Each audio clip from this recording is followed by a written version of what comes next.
dans la poitrine, c'est à moi. Ton regard brille pour moi. Ce que t'as dans la poitrine, c'est à moi. Allez, je t'ai tout donné, tout donné, tout donné, tout donné. Eh bien, nous aussi, nous allons tout donner pour vous faire passer un moment extra sur RTI 1. Bonjour à tous et à toutes, il fait soleil à Abidjan. Bienvenue à C'est Eh oui. Nous accueillerons aujourd'hui une footballeuse qui, depuis l'âge de 10 ans, s'entraîne avec des garçons. Son histoire va vous tenir en haleine. À suivre aussi les judicieux conseils de Méliane Cuny, l'Info People avec Alice Arzenard, les délires de Dr Philo. Et puis ce bonheur de partager l'émission avec nos amis chauds bouillants du groupe Intellect Afrique.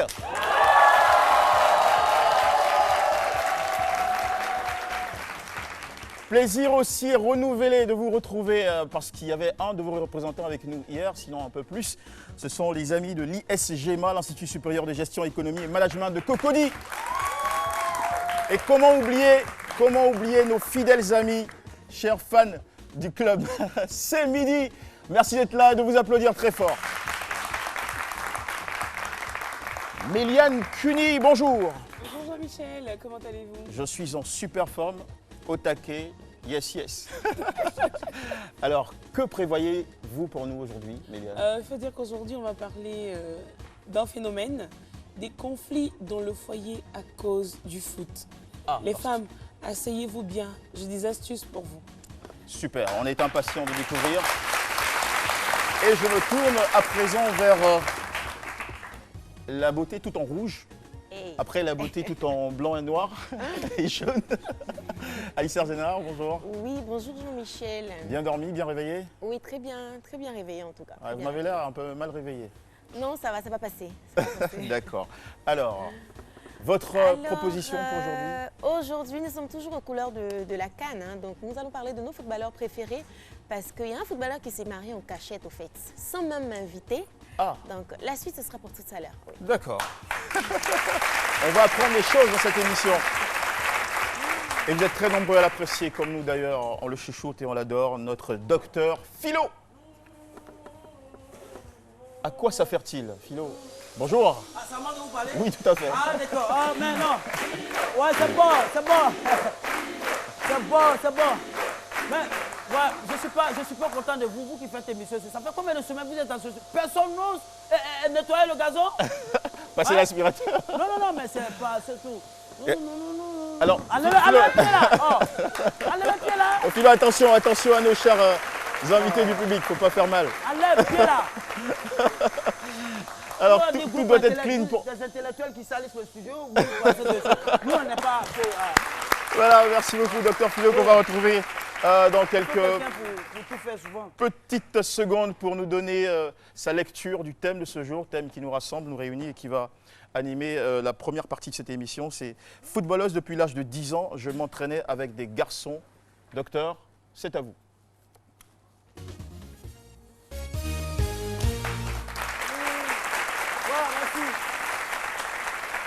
Oui, footballeuse depuis 10 ans. Moi, je fais ça depuis 5 ans, donc moi, je suis habitué à tout. Mais footballeuse, depuis l'âge de 10 ans, 10 ans, elle s'entraîne avec les garçons. Mais c'est mieux une fille de 10 ans qui s'entraîne avec les garçons. Vaut mieux courir derrière le ballon que de courir derrière les garçons dans les couloirs. Elle le fait bien, c'est important. Je veux dire que c'est l'évolution du monde aujourd'hui. C'est l'évolution, le monde évolue. Les jeunes filles, femmes qui jouent ballon, c'est avant, on ne voyait pas ça partout. Aujourd'hui, on voit ça partout. C'est la libre expression corporelle, je veux dire. Mon cher Philo, ça me tend une perche pour poser une question. Oui. Est-ce que vous avez déjà tapé dans un ballon de foot? Oui. Oui. Et c'était passionnant? Oui, c'était passionnant. Ça vous a accroché? Un peu. Un tout petit peu, c'était pas ça. Et vous, Alissa? C'est passionnant d'ailleurs. Ouais. Moi, je ne peux pas trop courir au fait. Et c'était quoi votre poste? La défense, l'attaque, le milieu? J'étais au milieu. Au milieu? Au milieu. Je vois son poste déjà, elle est au milieu. Et quand c'est comme ça, vous distribuez les balles, c'est bon. C'est bon, ça dit vous donnez les balles, c'est bon, ça explique tout ça. Je veux dire que le monde aujourd'hui est mélangé. Garçon comme femme, on ne sait pas qui est qui. Garçon comme femme, on ne sait pas qui est qui. Aujourd'hui, le monde est devenu comme ça. Tu vois des jeunes filles déjà, à son âge déjà, elles refusent même de se stresser. Je veux dire que ça se voit déjà depuis l'enfance. Et ce que je déplore aujourd'hui, c'est que aujourd'hui, tellement tout est mélangé. On ne sait pas qui est garçon souvent, on ne sait pas qui est femme. On sait pas garçon. Mais tu ne peux pas voir un garçon, quelqu'un qui est né, on l'appelle Lambert et qui marche comme ça. Et qui marche comme ça. garçons. Il a grandi avec les femmes. Docteur Philo. Non, il y a des garçons. Il a grandi avec les femmes, des je personnes, suis désolée. des personnes naturellement qui ont grandi avec des femmes. Ah, mais ils n'ont qu'à revoir les poches. Il y a des médecins pour voir ça. Il y a des films, des garçons manqués, des filles manquées. Voilà. Mais c'est l'évolution des viragos. Avant, on ne voyait pas ça. Femme comme ça, ils appellent Jacqueline, et puis c'est toi qui viens comme ça. Dis Jacqueline, qui m'appelle ici? Tout ça, c'est l'évolution du comédie. Je me dis que... Ouais. On le prend à la cool. Voilà, je reviens au thème pour dire que ça se voit depuis le bas âge. Peut-être les parents ne font pas attention. Déjà, la petite fille, déjà, à l'âge de 5 ans, même 2 ans, 3 ans même déjà, quand on veut la tester, elle ne veut pas. On lui donne cadeau, les dinettes, elle refuse, elle jette. Elle veut seulement qu'on lui donne des trucs, on garde, le Monopoly, les trucs qu'on garde. Et ça se voit depuis le bas âge. Je veux dire que... femmes comme ça, généralement, pour avoir garçon, c'est difficile. C'est ça qui est mon inquiétude. Ah, vous pensez vraiment? C'est des gros garçons. Oui, les femmes qui s'entraînent, ah, garçon, tibia à côte mollet. Toi, le garçon, tu es dedans. Mais généralement, tu vas la draguer où? Tu vas passer comment pour la draguer? Comment tu vas là? Tu veux pas lui parler les mots doux, c'est Valentin, tu n'as pas de fleurs. Il faut retourner ça là-bas. Ta tête, tu es là, mais je veux dire qu'en même temps, c'est une bonne chose. Avec cette évolution, nous avons aujourd'hui des équipes de football féminin partout dans le monde. Voilà. Un championnat du monde féminin. Donc il y a l'argent dedans. Il y a l'argent dedans. Comme je le dis, au risque de me répéter, vous mettez des couilles après le ballon, coups de couilles après les garçons dans les couloirs partout. Merci, docteur Philo. Ça va peut-être vous amuser aussi, cet élément que nous vous avons préparé avec pour question centrale. Que pensez-vous des footballeurs? Les jeunes filles en Afrique, souvent, elles ont tendance à être un peu plus garçons qu'à être femmes quand elles jouent au football. Bon, selon moi, c'est pas forcément en jouant au football comme les hommes que tu vas devenir forcément un homme. Tu peux jouer au football en étant une femme. C'est très intéressant de voir que des filles s'intéressent au foot. Aujourd'hui, on voit que l'Allemagne a des grandes footballeuses, je crois bien. Les Ivoiriens aussi, pareil. Les filles qui jouent au football, je pense que c'est très bon, c'est très bien parce que aujourd'hui le football c'est le plus grand sport. Hein. Donc pour les filles qui jouent au football, en tout cas moi j'apprécie ça, je les encourage sincèrement. Je trouve qu'elles font quelque chose de bien parce que le football ça concerne tout le monde. Hommes comme femmes, ça concerne tout le monde. Moi par contre j'aime bien le foot, donc je crois que ce que les femmes font c'est du bon quoi. Actuellement nous parlons de l'émancipation et ça veut dire que ce que l'homme fait, la femme peut faire. Donc s'il y a des femmes footballeuses, ça ne pose aucun problème. Je crois que c'est un très bon sport que les femmes en général doivent faire parce que moi-même j'adore le football. Je suis une passionnée de football. Donc je crois que les femmes doivent s'adonner à ce sport-là. Et voilà, très heureux de partager le break avec vous. C'est midi sur RTI 1 et cette envie de vous poser une question. Est-ce qu'il y a parmi vous, mesdemoiselles, des pratiquantes de football ou des footballeuses? Pas de footballeuses aujourd'hui dans notre public. Bon, qui parmi vous a déjà tapé dans un ballon? Au moins une fois. Je veux des mains franchement levées. Voilà, on en a une là-bas. Je voudrais qu'on applaudisse très fort, c'est super. Comment vous appelez? Mademoiselle Charlène. Charlène. Ok. Levez-vous, mademoiselle Charlène, quand on vous applaudisse. Voilà, super. C'est une de nos footballeuses. Eh bien, il y en a une autre qui va nous rejoindre tout de suite grâce à vos applaudissements. Faisons entrer, mettons à l'aise notre invitée. Elle s'appelle Sita Kone, footballeuse depuis l'âge de 10 ans, qui partageait son histoire avec vous sur ce plateau de ce midi. Non, j'ai pas fait attention.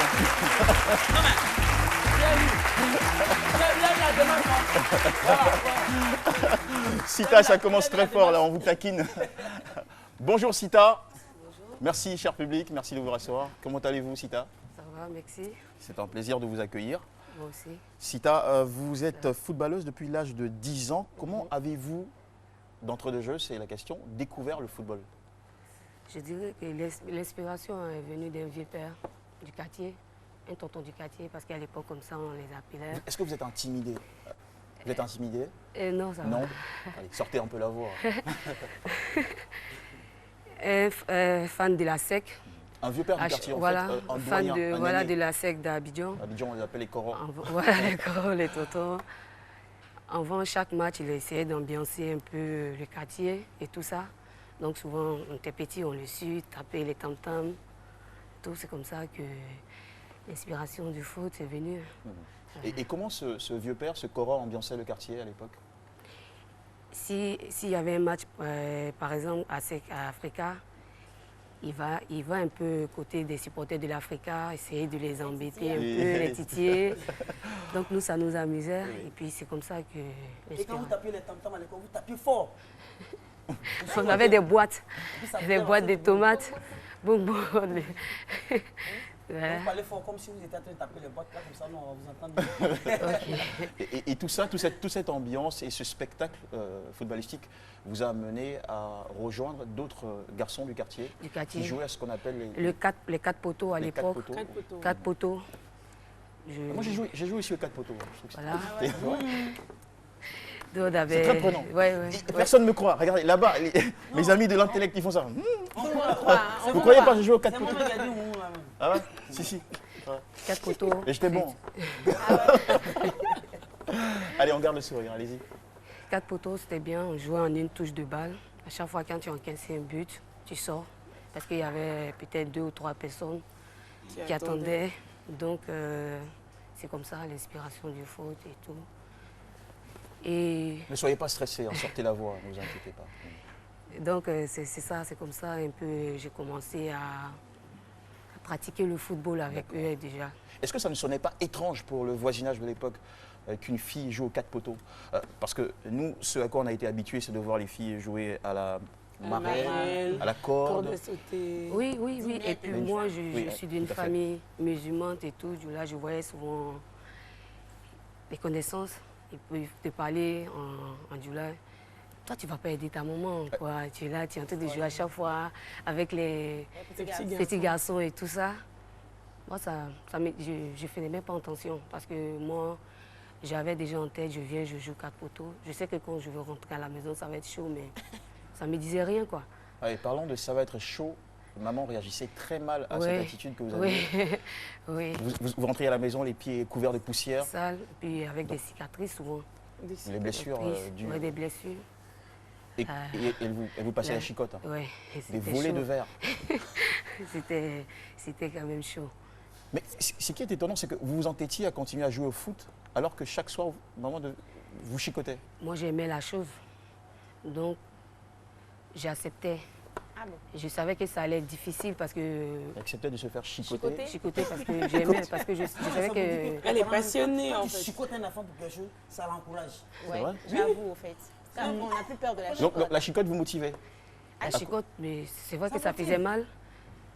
Ça me motivait. Voilà. Et puis aussi, ça me faisait bizarre de quand même désobéir à ma maman qui ne voulait pas, mais moi, c'était que le foot. La passion était trop forte. Oui, voilà.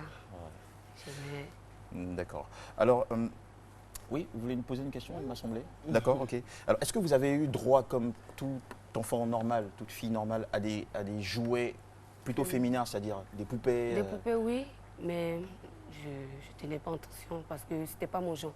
Vous n'aimiez pas les poupées? Non, je n'aimais pas les poupées. J'aimais plutôt les trucs à Lego, là. Ah, ok, d'accord. Voilà. Les quoi? C'est quoi? Les Lego. Les Lego, les jouets de construction. Construction et tout ça. Mais il faut dire arranger gâté, nous on appelle ça arranger gâté. Les trucs qu'on a, au fond, Lego, c'est une marque, mais bon, enfin. Voilà, c'était plutôt ça, quoi. Poupées et tout ça, ça ne me disait rien. Et pourquoi ça ne vous disait rien? C'est la question que je me pose, moi. Pourquoi ça ne vous disait rien? Pour une fille, d'avoir une poupée, c'était le rêve? Une très belle poupée? Voilà, tressée. Ou une poupée qui parle ou qui chante? Des trucs comme ça. Oui, parce que moi, d'abord, j'étais déjà habituée à aller jouer avec les petits garçons. Donc, moi, c'était comment faire cotiser les 50-50, aller acheter les ballons pour payer jouer. C'était plutôt ça que... Parce que si je demande à ma mère de m'acheter un ballon, elle ne va jamais le faire. Donc, je pouvais sacrifier dans mon argent, déjeuner, 50, 25. Les ballons pour à l'époque, c'était pas trop cher. Avec 400 francs, tu avais un truc. Votre histoire, elle est très intéressante.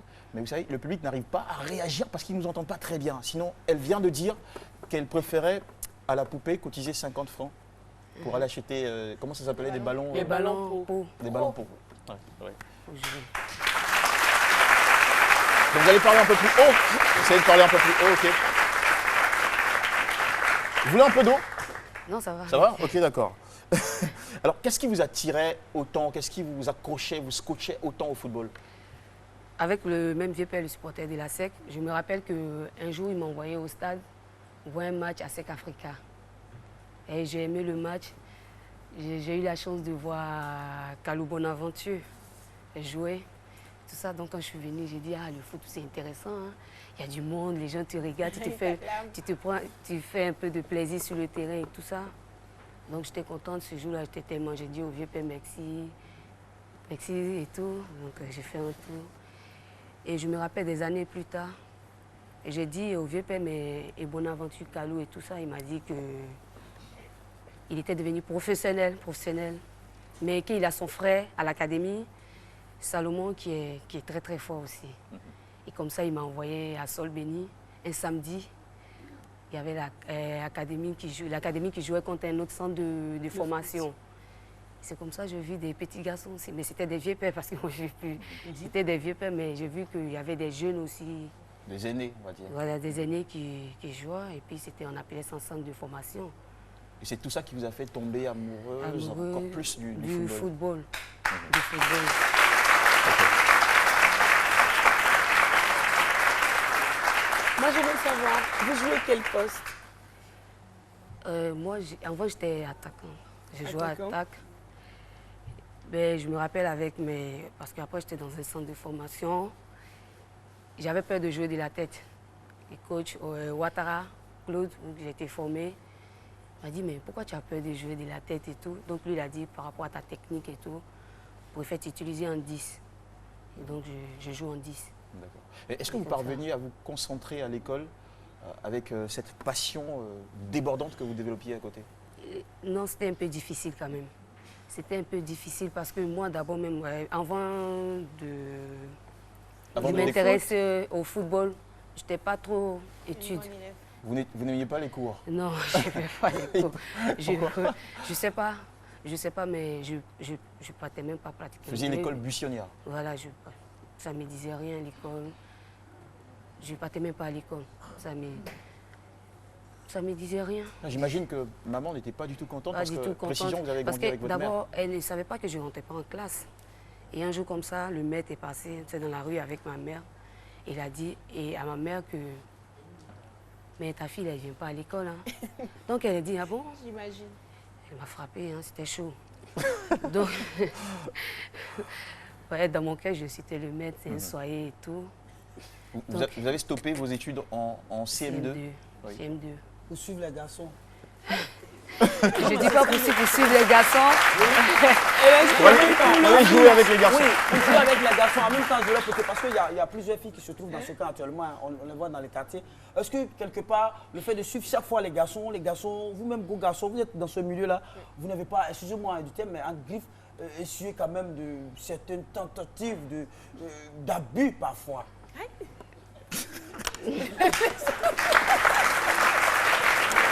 Les hommes avec qui vous... J'ai parlé en français, c'est les intellectuels qui sont là. Allez-y, c'est votre émission. Allez-y, ça peut arriver parfois. Vous avez le droit de répondre. Non, franchement. Jamais, personne n'a osé. Les hommes avec qui vous jouez n'ont jamais essayé de vous draguer. Parce que je jouais à chaque fois avec les garçons de mon âge. Nous, on n'avait pas encore ça dans la tête. Même âge là même qui... Et dans les vestiaires? Dans les vestiaires.